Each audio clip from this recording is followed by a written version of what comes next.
উনি যা বানাচ্ছেন তা এদেশে কেউ কখনো করেননি। অ্যাটলি প্রসঙ্গে হঠাৎ কেন এমন বললেন রণবীর? দক্ষিণী সিনেমার প্রতি বরাবরের মতনই ভালোবাসা রণবীর সিং এর।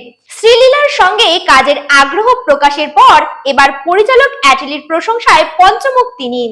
এক সাম্প্রতিক অনুষ্ঠানে রণবীর বলেন, আমি অ্যাটলির মার্শাল দেখেই ওকে বলেছিলাম আপনার সিনেমা দারুণ লাগে, মুম্বাইয়ে এসে কাজ করা উচিত আপনার, আমি আপনার ছবিতে অভিনয় করতে চাই।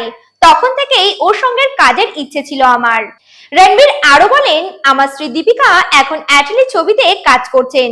আমি সেটে গিয়ে বুঝেছি উনি যা বানাচ্ছেন তা সত্যিই অন্যরকম, নতুন কিছু, বড় কিছু, যেটা এই দেশের বিনোদনিয়ায় আগে কেউ করেনি। অ্যাটলি হলেন মশালা ছবির রাজা, ওর স্টাইল একেবারেই আলাদা। তবে এখনো কোনো ফিচার ফিল্মে একসঙ্গে কাজ করা না হলেও অ্যাটলির পরিচালনায় এক বিশাল বাজেটের বিজ্ঞাপন চিত্রে দেখা যাবে রণবীরকে। একসঙ্গে থাকছেন শ্রীলীলা ও ববি দেওয়াল। বিজ্ঞাপনের বাজেট নাকি 150 কোটি টাকা। সিনেমা না হলেও সেটের পরিসর আর প্রোডাকশনের দিক থেকে কোনো কমতি থাকছে না। দেখছিলেন cine plus, presenting by KB production house. নমস্কার।